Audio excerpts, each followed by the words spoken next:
Peace and blessings and keep up the lessons. This is your brother from the Brother Talib Show. Yes, we got something for you this morning. So just stay with me and let's get it. Are you ready? Let's get it.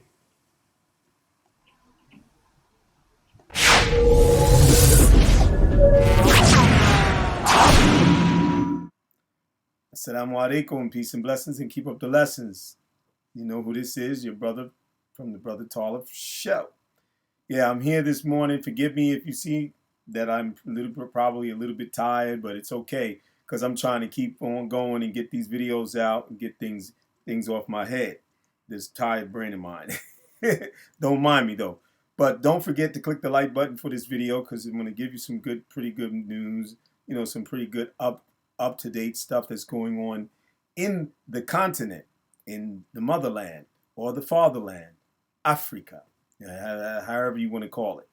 Okay, so basically just listen in. There's a couple of clips of video footage that I'm going to show, and to let you know that's where I left off from, put it better to say that way, that when I was talking about the discord and getting away from all this foolishness and getting on each other and coming at each other and stunting the growth of rebuilding in Africa, and even here, if you're in your diasporan countries, that you build something like an NGO that are honest, good, quality organizations that are going to do work and that are going to be honest in their work, and they're going to be without corruption, and they're going to get things done. And you're establishing, empowerment groups in America or in Caribbean or in UK or in any other part of Europe where the African diasporans are at. We have to get to work and make that pipeline, crossing the channels, crossing over the Atlantic, crossing into and over the Mediterranean into Africa, and trying to bridge the gaps that we've been having, and all this going back and forth and distrust,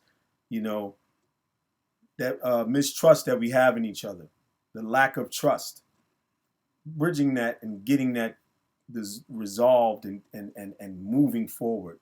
Even if we have differences of religion, our shades of color, or background of mixtures of who was mixed in our DNA because of whether it was slavery or colonialization or people just married within each other's background, or from different backgrounds of nationalities.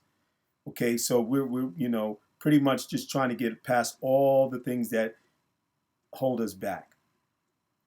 Okay, so basically what I want to do is show you what's going on in the African free, continental free trade area.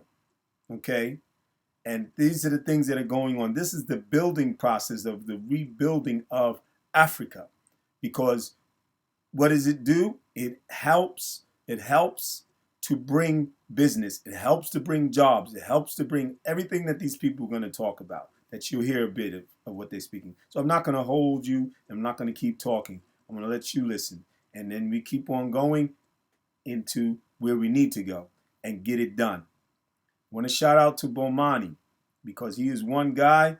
He may be Pan-African. I don't hold that against him. I don't hold anything, whatever he's about, as long as he's a positive person trying to do something for good and for his children, for all of our children, and for the future of Africa, right? And even for people who are still remaining in the States, like the FBA or ADOS people. They don't believe that they have to go to Africa and all this type of stuff. Okay, fine. Do something that's going to build your people up.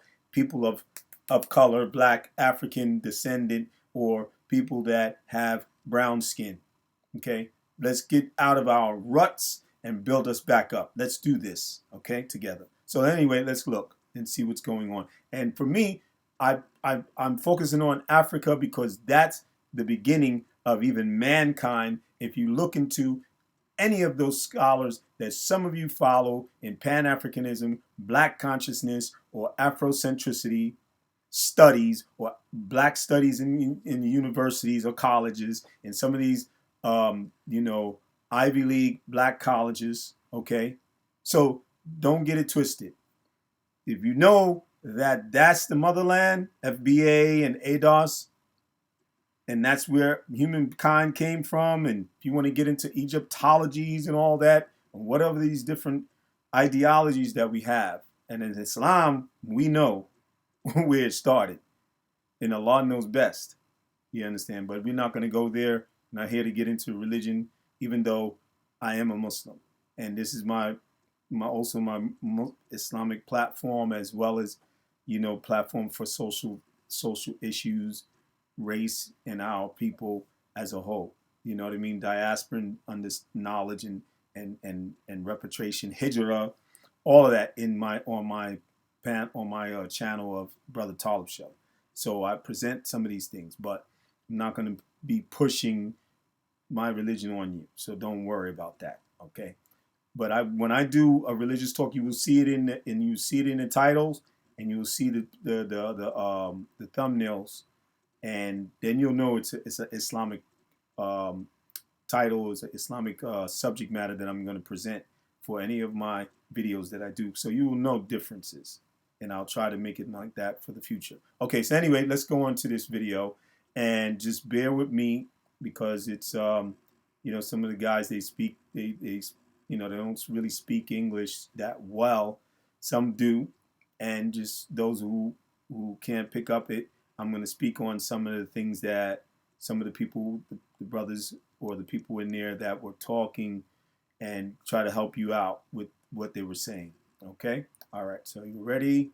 Let's try to get this on for you. Okay, hold on.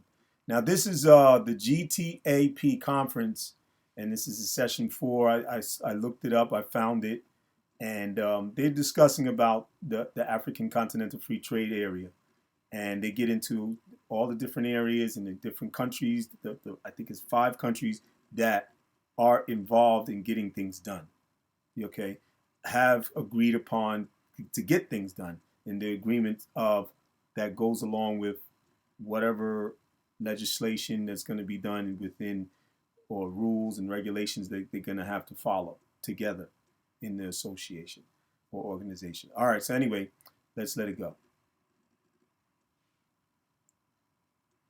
So my name is Stephen Karinge from the Economic Commission for Africa, and I am very pleased that we are organizing this session with ITFC on the AfCFTA. And our presenters are here. I can see the 3 of them. Just to say that normally the way we do it, those of you who are attending this conference for the first time, we have the presenter. They take their 15 minutes, they finish, and then we have a discussion, and immediately we go to the next presenter. Now, for purposes of managing the 10 minutes of the discussion, now we are using this Zoom platform. So just raise your hand, and I'll be able to call out your name. And so, without much ado, just to say that the African Continental Free Trade Area is one of the most important ongoing projects within the continent, and I think everyone is excited, including the African trade partners from the rest of the world. So it's good to hear what is happening for those AfCFTA state parties that are also members of the Islamic Development Bank and ITFC and other institutions from that are based also in the North Africa and the Middle Eastern region. So I'll give the floor for 2 minutes to Abdraman to say 2 words, and then after that we'll go straight to Kenan, who is going to be our first speaker. Abdraman. Yeah, thank you very much, Stephen. Good morning and good afternoon, everyone, depending on where you are. I think, I'll be really brief. As the title suggests, we'll be presenting the findings of, our work on the implication of the CFTA. And for ITFC and CESRIC, the interest is also to see what the CFTA means for intra-OIC trade as a whole. And in fact, there are 57 countries, and at least 19 of them are member of cooperation schemes across 5 continents. And some of these arrangements are formed with OIC countries while others are not. And so the AfCFTA will involve 27 countries and will have its importance for intra-OIC trade. And for ITFC specifically, a session like this one we are today is necessary to build knowledge with and from the research community so that we can anticipate changes and inform our actions. And believe me, beyond the intellectual and policy interest, this is the kind of partnership that help us develop new products, new services, so that we can help the countries navigate the road to full CFTA implementation. So thank you very much again for the great learning experience, and I really hope to learn from you because we'll certainly. I really hope you learn from us because we will learn from you. Thank you so much. Thank you so much, Abdurrahman. So now we'll go to our first presentation by Kenan Baxi on the potential impacts of the AfCFTA on selected countries, including Cote d'Ivoire, Egypt, Guinea, Mozambique, Tunisia, and Uganda. Now, you heard what he said. He presented the different countries, and they're getting involved. They're doing their thing, And so if you are one who wants to get involved and who's sincere, and it's not about just to be sitting on a panel discussing things, but you really a working person, you're really a progressive person, then go out there to those countries right there that he presented, that the initiative is actually partaking and has been agreed upon, and they're starting to make the moves and doing what needs to be done. And you start getting on the ground in those countries and look into what you can do business-wise. Look what you can establish, because those doors is opening up. Those boundaries, those borders are about to open up for commerce, for business, for trade. So let's get it done, people. Listen and continue to listen.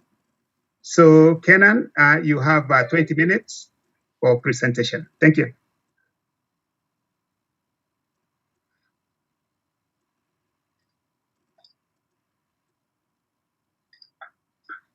Thank you, Mr. Chairman.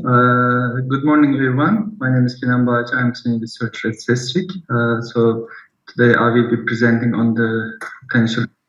Now this is something else. It says potential impacts of the African Continental Free Trade Area on selected OIC countries. So again, the countries are Cote d'Ivoire, Egypt, Guinea, Mozambique, Tunisia, and Uganda. Okay. Impacts of the AfTA on selected OIC countries. So as Abdurrahman said, this is part of a joint research collaboration between CESRIC and ITFC. I don't know if you can see the screen. My yes, slides. we can see it. It's clear. Okay, very good, very good. So, so as I said, it's part of a joint collaboration, research collaboration between ITFC and CESRIC, and it is one of the first research output of this collaboration, where we assess the potential impacts of AfTA on 6 selected OIC countries. So in this study, we investigate the potential output, trade and welfare changes after this free trade agreement by using computer. Okay, he's reading out pretty much what's been going on. So it says 3-year-long joint research project between ITFC and SESRIC. Can't pronounce it how they pronounce it, and he says first research study on the potential impacts of AfCFTA, okay, which is the African Continental Free Trade Area, on selected OIC countries in Africa, which is the countries I presented to you, and he's going to say it here. General equilibrium modeling. So very briefly, this agreement just entered into force in 2019 and officially started in 2021. Currently, there are 41 African member countries, which is part of this agreement. So he's saying the agreement establishing the African Continental Free Trade Area, which is what we presented, was signed in March 2018 and entered into force in May 2019 after meeting the threshold of 22 ratifications. Okay.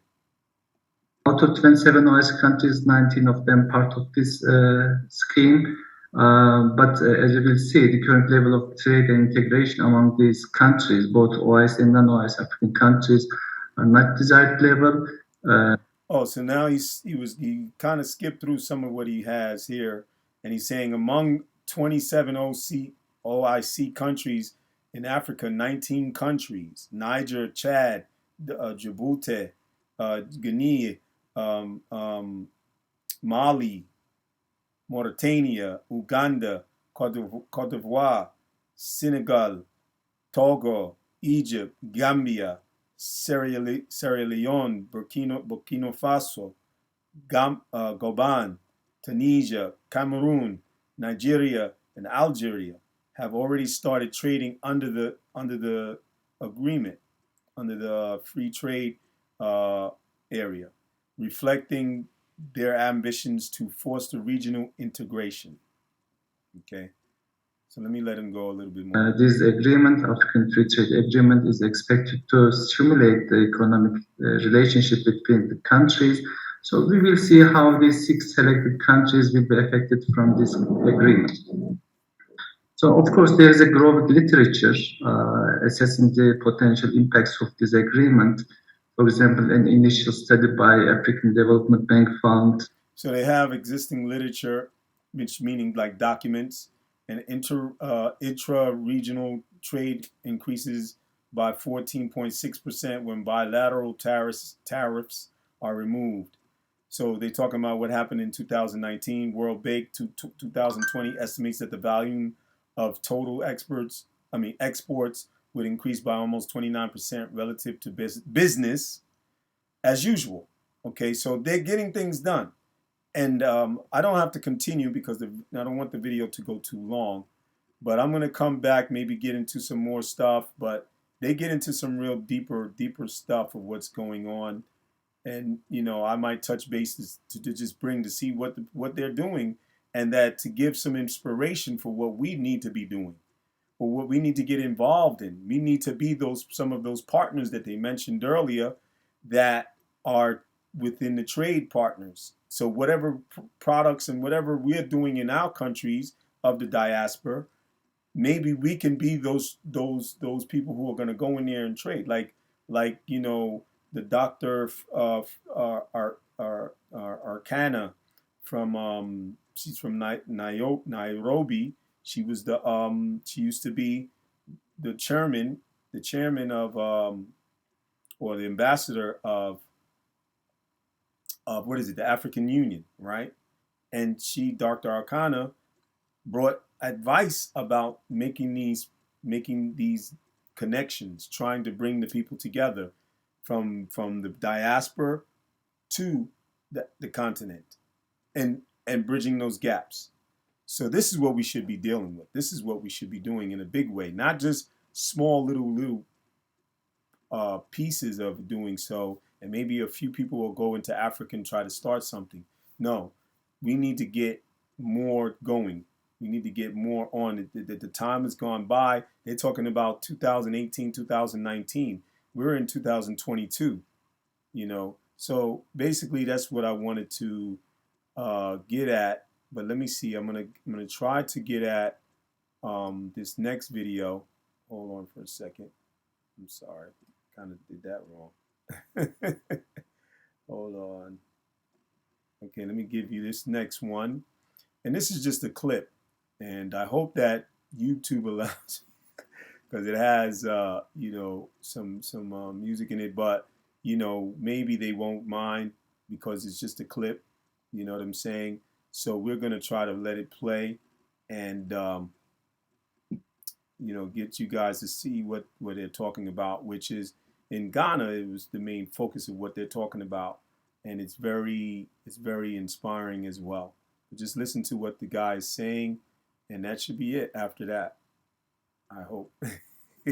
American Free Trade Area and the European Free Trade Area Association are examples of free trade areas that we have in the world. But in this video, we are going to talk about the African Continental Free Trade Area. So, The African Continental Free Trade Area (AfCFTA) was signed in March 2018. The required number of countries approved it in May 2019 and came into force in January 2021. The AfCFTA is the world's largest free trade area since the establishment of the World Trade Organization in the year 1994, because it connects about 1.4 billion people across the 55 countries on the beautiful African continent, with a combined gross domestic product, GDP, valued at 3 area is a. Now, he didn't get to say, because I was trying to get the whole clip in there, but I couldn't get exactly but it was up to close to trillions from what I remember them saying. But I just want you to know that that's where I was coming from, and that we need to push on people. We need to make strides, bigger strides and stronger strides, and we need to work on ourselves. We need to go into ourselves and get away from these lowly feelings of, I don't want to work with this person, and I don't like them because they're this, and I don't like that because they believe in this. I don't like them because their mentality is on this. As long as they're not, anyone that we've tried to work with is not trifling, they're not corrupt in their doing business, or trying to, or say they're business people and they're really not, and they're not honest, and so forth like this. And they're violent, and they're and you see the ghetto, as we say, coming out of them later, because they or they hide it. But we have to have a good screening process. We have to deal with people who know somebody, and talk and find out, and deal with people who are trustworthy. Deal with people who are recommended by people that we can trust, that we already trust, that if somebody's going to do what needs to be done. And as you get to know each other in these networking places, in the social media, on these things, then you do your screening process amongst each other. You when you get together and you speak to each other, you get on the ground in Africa and you start talking. When you realize that the person is a genuine person, then you deal with them. You take steps. You don't jump and throw everything into the basket. But you take steps and you build yourself and that trust back up, because we lost that here. We lost that while we was taken away from that which we was taken away from, and what actually was taking place while we was taken away, what was going on, why we was taken away, whether it was because we were prisoners of war, or what have you, that our ancestors, the African ancestors, gave us up, into slavery. And then the colonialization, the mistrust that put on the African people there in the continent, due to white supremacy, due to racist supremacy. Okay? So that's it, people. I'm glad you listened. Don't forget to click the like button and share the video out. Also, subscribe if you're not subscribed already. And I appreciate your support. Appreciate those who have been supporting me and coming in and doing what we need to get done. All right, so you have a good day. Peace and blessings, and keep up the lessons. Your brother Talib from the Brother Talib Show.